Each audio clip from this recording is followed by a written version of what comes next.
Hi, this is Sherry from OurLifeHomeschooling.com. I'm sharing today about keeping a portfolio. Not every state requires that you keep a portfolio. Our state, we live in Pennsylvania, our state requires that you keep a portfolio, but I don't keep a portfolio for my kids only because of the requirements of the state. If I lived in a state that did not require me to create a portfolio for my kids, I would still make a portfolio for them.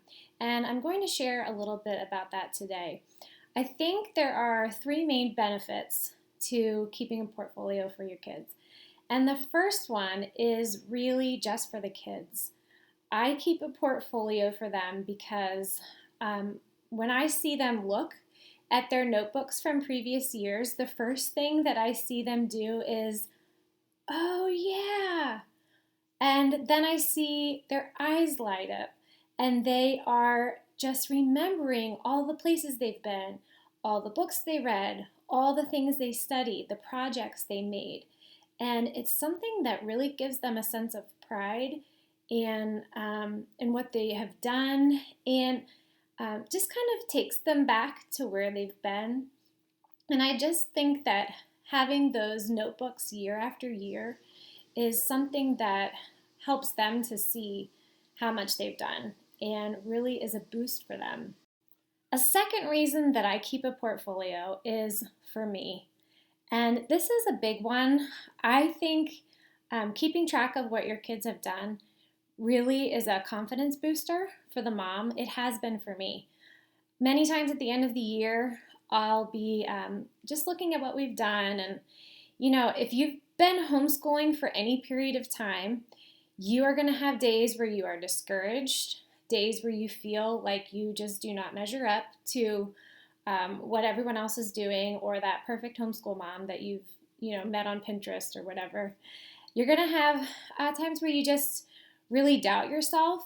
And I've had times at the end of the year where I have been going, to put my portfolio together, and I've thought, what did we really do this year? I feel like maybe we didn't accomplish enough. And then I'll look back in my notes at where I, kept track of our field trips, or I'll look through some of the kids' things and pull out projects they did, or art, things that they've drawn. When I look through some of their writing notebooks and I look at the difference between the beginning of the year and the end of the year, it's a huge confidence booster as a mom. And so putting a portfolio together, I think, really helps a homeschool mom feel more confident in what you're doing. And so the second benefit to putting one together is just for me as a mom. The third reason that I think a portfolio is a huge benefit is if you have family members or friends that may question your homeschooling. A portfolio is a great thing to pull out and to show them what you've been doing. If you have friends that are interested in homeschooling, maybe they've asked you questions about it, pulling your portfolio out is just a great sample and way to show them what you're doing. I would welcome any local school district to come in and look at my kids' notebooks. If anyone ever questioned what we were doing here, if it was ever challenged, I would love for someone to come and see, because I am proud of what we've done. I'm proud of what we do from year to year, and the kids are proud of it. And honestly, I have felt like I wish there were more ways for us to show our work, to display our work. In school, a lot of times kids will put pictures or projects that they've done on the bulletin board out in the hallway, and I'll sometimes hang them around our house for when people come over. But there's a lot of amazing things that we do here that no one ever sees, and I wish there was a way to show that. And so for me, having a portfolio to hand to a family member, if a school district was ever contacted or had questions about what we were doing, having a portfolio to hand them and show them, I think would be a great way for them to get a sample of what's happening in our home. So if you have looked at my recent post, Keeping a Portfolio, I go step by step through the process that I use to put our kids' notebooks together. And it's very simple. My biggest suggestion is to keep it simple. I feel like if you try to be too creative, if you put too much into it, then it's going to be really hard to keep up from year to year. There have been years where I have been more creative. We've put a lot more effort into it. And then there have been years, and everyone has them, where we get to the end of the school year and I just want to be done. And I just put it all together in one day. It doesn't look great, but it's done. And we have a record of everything, or a lot of things that we did that year. And so I can still feel good about having it done, even if it's not perfect. So my biggest suggestion to anyone who is putting together a portfolio for your kids is to keep it simple. If you make it too big of a task, then it's going to be something that overwhelms you when you think about doing it from year to year. You really could put a portfolio together. You can do it slowly throughout the year, or I have many times on the last week of school, we hadn't started anything. I have put everything together in one day. The first thing that I have my kids do is create the cover page. So I buy a 1/2-inch notebook and I print out their name and their grade, and I give them the paper. You can see this is sticking out, and they will create it on their own. And this is fun for them. This is an opportunity for them to showcase who they are, their artistic skill, to kind of show their personality. I encourage them to really take their time with it, to be creative, and to make it a work of art, make it something personal. Some of my younger kids I'll see them look at one of their older siblings and say, oh, mine's not going to be as good. And I have really, really challenged them that I don't want anyone's portfolio cover to look like anyone else's, that I love and value their individuality. And if you can just emphasize that and they can see it as their own personal project and not compare it to anyone else, I think that will be really rewarding for them. Here's another portfolio cover that we did a couple years ago. So that's the beginning. That part, I have the kids do all on their own. Inside the notebook, I have 3 main parts. The first is the cover page. The cover page is a one-page typed print. It's basically a summary that I write of what the child accomplished that year. And I divide it up by subjects.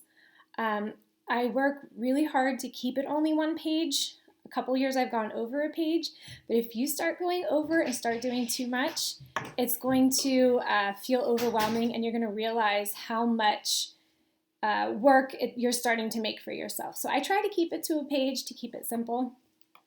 At first I do a paragraph, a summary of that child's basic accomplishments, or I'll ask them, what do you want to be when you grow up? What was your favorite book this year? Things like that. So I'll just write a little bit of a summary about them. The next thing, and I have this on my blog. If you want to look more closely at the cover page, I divide it up by subject. I just write a paragraph about each main subject.